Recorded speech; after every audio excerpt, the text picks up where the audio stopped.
What you doing, Mia?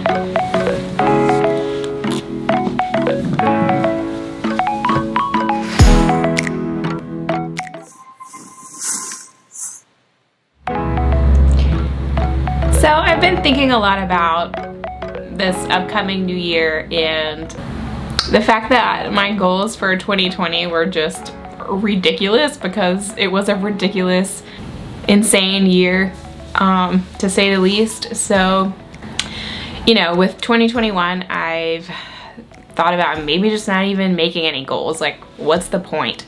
And if some of you feel that way, I totally understand. You have every right to feel that way. And you don't have to make goals for 2021, but I ended up pulling out this notebook, and I wanted to view my goals for 2021 as just more like setting an intention, right? Like, it's okay if those goals don't, come to fruition, because a lot of my goals from 2020 did not come to fruition. But I got some of the way there. Like, I made a lot of progress, and if I think back on where I was a year ago today, I have definitely made a lot of progress. So that's really exciting, and I'm really grateful for that, despite what an insane year we've had. So I kind of just haphazardly wrote down 10 different goals for 2021, and again, it's just more of setting an intention. It's not like some hard goal that I have to hit, and if it doesn't happen, it's okay. Like, we're gonna be forgiving, we're gonna be flexible for life, because life can, sometimes just have its own terms. And so, all right, I'll just dive into my top 10, and they're not in any kind of order. This is just sort of a brain dump. So the first goal is to develop a body of work, record the process, and batch upload. Have it ready to go in folders on my computer, especially seasonal stuff. So I think that what I want to do more of is when I am actually designing and creating patterns and illustrations and things like that, I want to make sure that I record the process, and I've been like pretty good about that this year. I just bought I haven't bought it yet, I still have the trial version of Final Cut Pro, and it's so much easier to just be able to like create vertical videos from some of the same footage that I may have filmed horizontally for YouTube. And so I can repurpose a lot of that content for something like IGTV or for Instagram Reels or something like that. So I want to be able to recycle and repurpose a lot of my content, and that is actually another point that I have on this list. But yeah, so the next goal is to publish at least one YouTube video every single week and grow my YouTube channel to 10,000 subscribers. Now, that was a goal that I had this year for 2020, but I find that when I am creating courses and when I'm in the process of, doing a lot of filming for my courses, it's really, really, really hard for me to stick to that once a week schedule of uploading to YouTube. So I think I'm gonna have to be a little bit forgiving of myself with that, because I still have 2 more courses to create, and I'm not even 100% finished with the first one. So basically, I'm creating a whole program called Art Style Academy, and I have a free mini series, a free mini course, I should say, that's available down in the description if you're interested in that. But the whole program, Art Style Academy, consists of 3 courses. So I'm almost finished creating the first one, and I'll have 2 more to do after that. So my weekly YouTube schedule upload is might have to take a back seat for a little while longer until I can finish those courses. But the goal is, again, setting my intention, the goal is for me to upload at least once a week to YouTube and to hit that 10,000 subscriber mark. So my YouTube channel did grow like 4 times, like it quadrupled basically from this time last year. So that's really exciting. And if I quadruple again this upcoming year, then I'll definitely hit 10K. So that's really exciting. And so fingers crossed that I can make that happen. But yeah, so if you're not subscribed and you're watching this, make sure to hit that subscribe button too. Okay, and so the next goal is to publish 1 blog post per week featuring the same YouTube video. Now, if I'm really being honest, I'm not sure, again, if I'm gonna be able to do this, especially if I'm still working on my course content. So like once my courses are wrapped up and like, you know, I've gotten feedback from students and like I've tweaked them and all of that stuff, once they're good, once they're done, then I'll be able to focus more on this marketing stuff, because I feel like I'm just constantly spinning my wheels trying to, you know, create new artwork and then also like do all this marketing and like grow online and like so that people will start to recognize my artwork and all of that. So whew, it's a lot. It's a lot for one person to do, and I would totally hire someone to write those blog posts for me, because they're really just based on my YouTube videos. Like I'm really just repurposing the YouTube videos that I do and creating a blog post for those so that people can have them in blog form and so that I can get that SEO on my website. That's always a good thing to do, is you want the blog post, because the SEO, the keywords, are gonna drive more people to your website, and if they find your website through a blog post, then they see your YouTube video, and you know, it all spirals. So they'll follow you on multiple channels. So that's a goal. I don't know if I'm gonna be able to make that happen, the blog post thing, like the first part of the year. Hopefully the second half of the year, I can like really get on my game with the blog posts. Number 4 is 1 Facebook Live call per month in the Design Tribe Facebook group. And this is something that I feel like I've been good about for a chunk of time, and then I've slacked off, and then I've been good, and then I've slacked off. I always try to go live in the Facebook group at least once a month, but yeah, it just depends on what I have going on, especially with creating the courses. So that has maybe slacked off a little bit, but I also want to do 1 Instagram live call.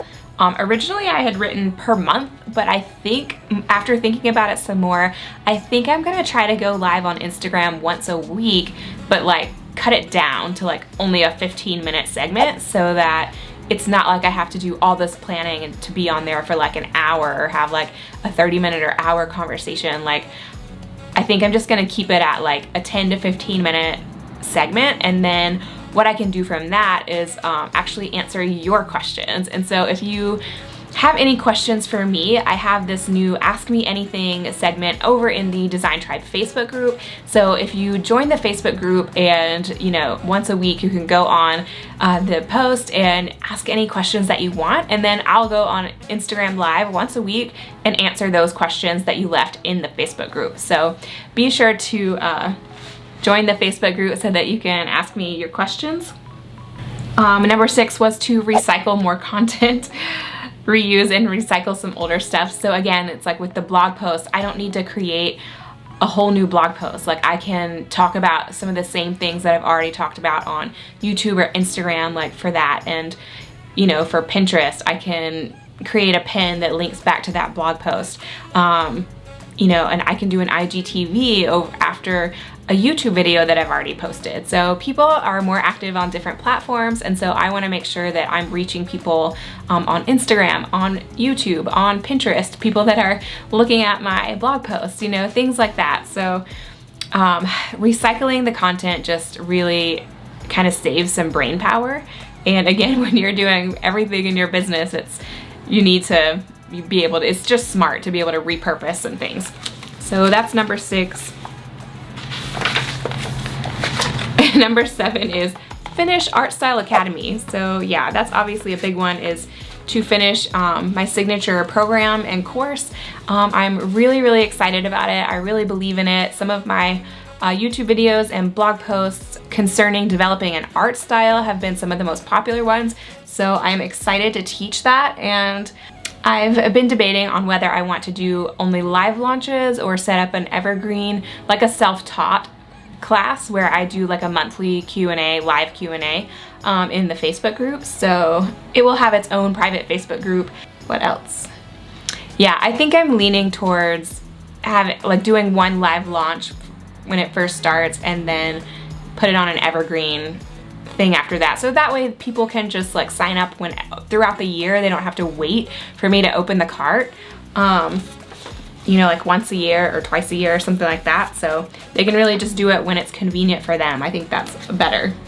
So the next one is number 8. It is to improve conversion rates for my program, or my course, Textile Star and Art Style Academy. So Art Style Academy, I'm not really sure what the conversion rates are for that yet.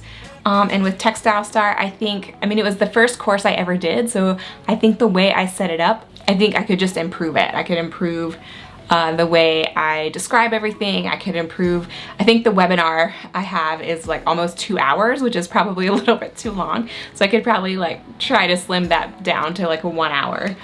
What else? Number 9 is to run Facebook and Instagram ads for Art Style Academy once it's created to create consistent revenue. So ads are something that I haven't done very much of, but I think that they can be really effective.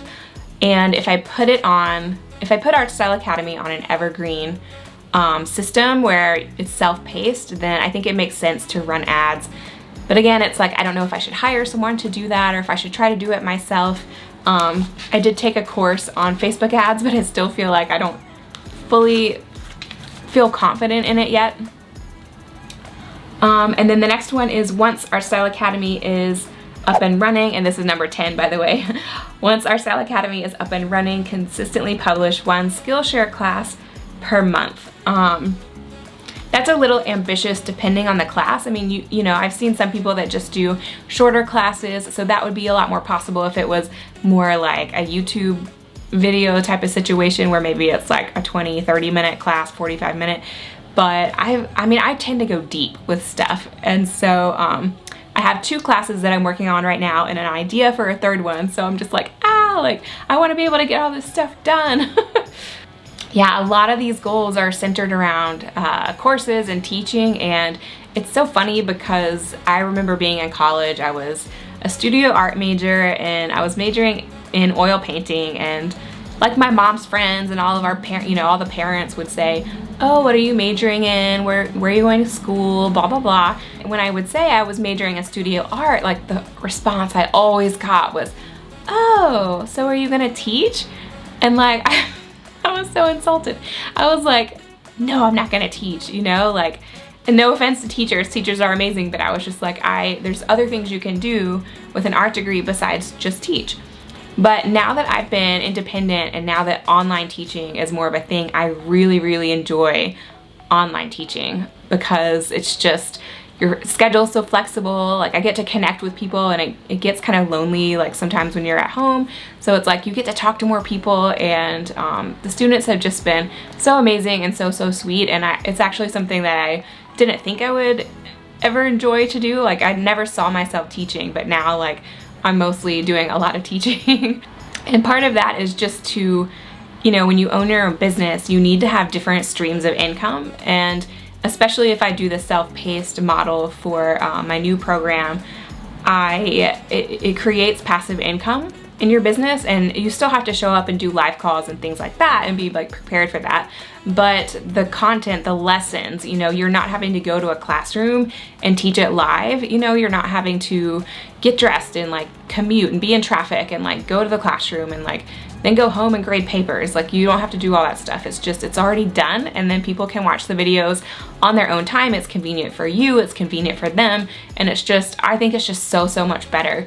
But that's one way to create some passive income in your business. And I feel like I just need to be a little bit more stable, like in terms of finances. So this year I've definitely done better on the financial spectrum of things, but I've also had to make a lot of investments into my business. I've paid artists up front to be on studio time in Art Style Academy, so we have some amazing like special guest artist interviews, but I paid them to do that because I was like, look, this is for a paid course, so like you deserve to also get paid for this. Yeah, that's what I did. And so, I mean, there's just so many things I had to buy this year and invest in my business. So hopefully next year I won't have to buy so many things for my business, and I'll be able to actually get to where I want to be. And my goal right now is just to still replace my old salary from when I was working as a textile designer. I'm not quite there yet. Hopefully this year, 2021, you better be nicer to us than 2020 was. But yeah, those are my goals for this year, so I hope that was somewhat helpful for you guys or entertaining at least. And again, I just, you know, we still don't know what's gonna happen with how the vaccines are gonna roll out, how quickly like the majority of the public are gonna be able to get them. And so we're still gonna be dealing with this somewhat in 2021. So you know, this list of goals is more of just like a timeline. And a lot of things, like what I always do is I create a goal and I think it's gonna take me so much less time than it actually ends up taking me, especially when it comes to creating Skillshare classes and things like that, which I need to finish Art Style Academy first. Skillshare can be on hold for a little bit, but that's something that, you know, it's another revenue stream. So it's like I have my courses that I'm selling on my website, and then I have Skillshare classes, and then I have a little bit of money from YouTube because I'm, yay, now monetized on YouTube. So that's really exciting. Where are you going, Luna? Where are you going? Come here. Yeah. So yeah, I have money coming in from YouTube a little bit now. I have some art licensing deals, which honestly have not generated a lot of income so far. I have a few like small freelancing gigs and things like that. And so, and then I have some products, digital products that I sell on Creative Market. So those I would say are like the main sources of revenue for my business right now. But yeah, those are my goals for 2021. Hopefully, you know, I won't be too hard on myself. That should be another goal. The 11th goal should be for me to not be too hard on myself, to be forgiving of myself if, you know, some of these things that are not in my control happen. So yeah, that's pretty much it. So I hope you guys enjoyed this video, and it was just kind of a chatty video. So let me know in the comments what some of your goals are for 2021 and see if we have some of those in common. I would love to see what your goals are. If your goal is just to like not have any goals, let me know that as well. And otherwise, like this video if you got something out of it, and make sure to subscribe and click the little bell to get notified every time I come out with a new video so you don't miss anything, right? Alright guys, I'll see you in the next one. Bye guys! Bye! Say love you! Love you!